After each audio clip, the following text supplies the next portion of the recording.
Mga kakampings na imbyar na matapos sagutin at harap-harapang tanggapin ang hamon nilang debate sa mga Marcos supporters. Mga taga-suporta ni Lenny, doble ang pighati kasabay sa unang anibersaryo ng pagkakalugmok ng kanilang imaginary president. Magandang araw bayan, magandang araw Pilipinas. Panibagong araw na naman at meron na naman tayong pag-uusapan. Ngunit bago tayo magpatuloy, kung hindi ka pa nakakapag-subscribe sa aming channel, please do subscribe at huwag kalilimutang i-like ang video na ito.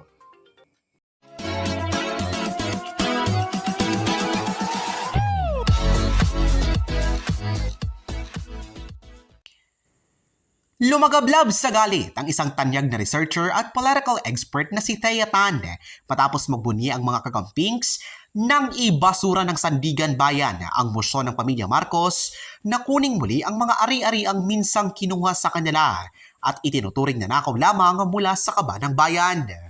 Para kasi sa mga kakampings, totoong ninakaw daw ng mga Marcoses ang mga ari-arian na nakalagay sa resolusyon na ito. Pananalampak naman niya, pauunlakan niya umano ang mga debating hinihiling ng mga Lenny supporters sa Twitter dahil mas klaro paan niya sa masakit na tirik ng araw ngayong Mayo ang katotohanang walang napatunayan ang resolusyon na ito kaugnay sa mga ill-gotten wealth di umano ng mga Marcoses. Narito ang ulat ukol sa ipinagbunyi ng mga pinklawans at ang maanghang na resback ni Thea Tan. Sandigan Bayan junks Marcos family motion to reacquire illegally obtained properties and assets. The Sandigan Bayan or SB 4th Division has denied for lack of merit a motion by members of the Marcos family to reacquire properties and assets earlier deemed as illegally obtained in a resolution promulgated on Thursday. The defendants named in the resolution were the late President Ferdinand E. Marcos, now referred to as the estate of Ferdinand E. Marcos and represented by Imelda Marcos and incumbent President Ferdinand Marcos Jr., Irene Marcos Araneta, and Constante Rubio, a close associate of the elder Marcos. On August 5, 2022, Imelda and Irene Marcos, mother and sister to the President respectively, filed an omnibus motion for the issuance of a writ of execution to transfer properties and assets seized by the Presidential Commission on Good Government or PCGG back to their family. The SB on January 25, 2023 resolved to deny their motion for writ of execution. The Marcoses then filed a motion to partially reconsider the denial on February 17. There were 23 different properties and assets listed in the SB's resolution, namely, according to the SB, the defendants motioned that the aforementioned properties and assets, which were recovered by the government, be returned to them as they had been deprived of them for over 30 years, and that this had allegedly dissipated due to neglect while under the administration of the PCGG.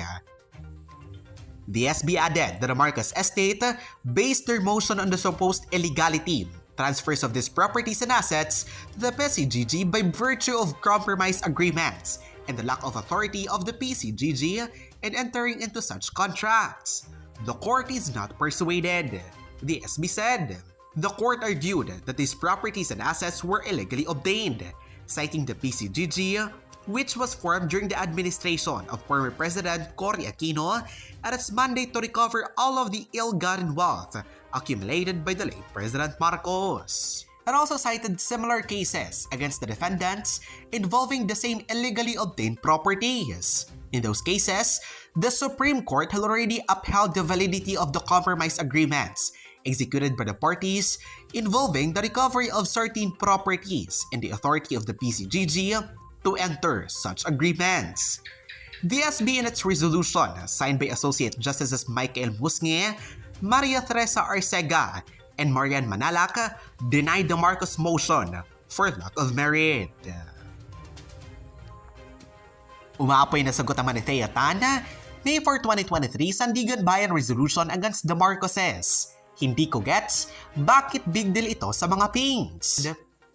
May mga nagbubunyi at meron pang gusto ng debate sa Twitter space about the Sandigan Bayan Resolution dated May 4, 2023 base sa headline ng CNN Philippines.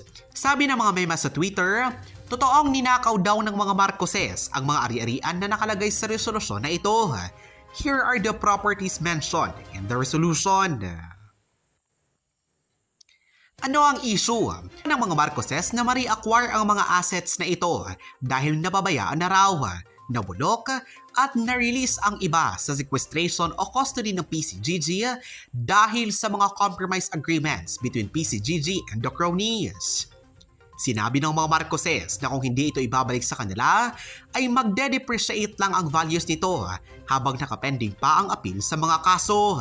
Sinasabi rin dito na ang ill-gotten wealth na label ay isang aligasyon at hindi pa napapatunayan.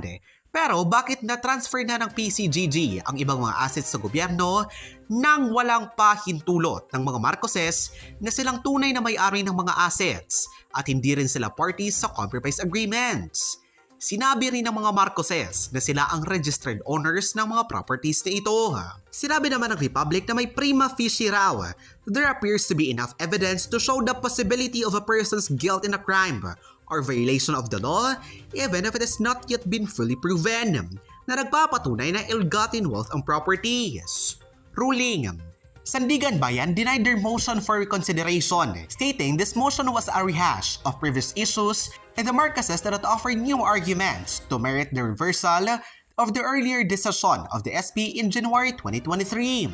Questions. Number 1. Saan sa kaso ang sinabi na ninakaw raw ang mga properties na ito sa taong bayan? Wala. May discussion ba na nakaw dito? Wala. Is this a criminal or civil case? Civil.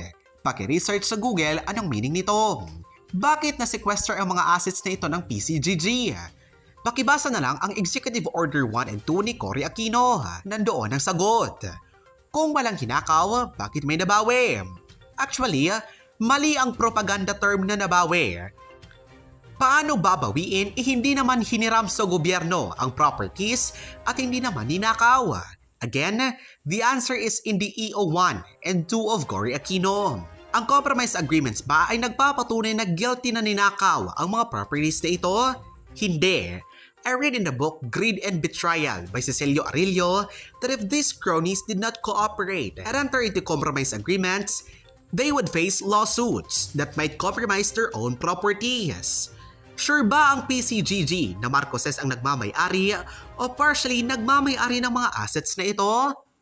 Kung hindi, bakit na-sequester?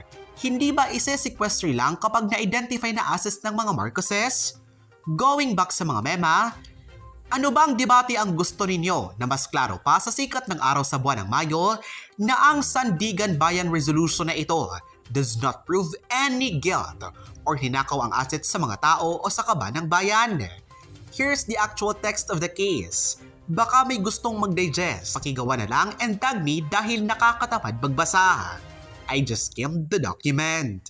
Para na lang pak ni Theatan.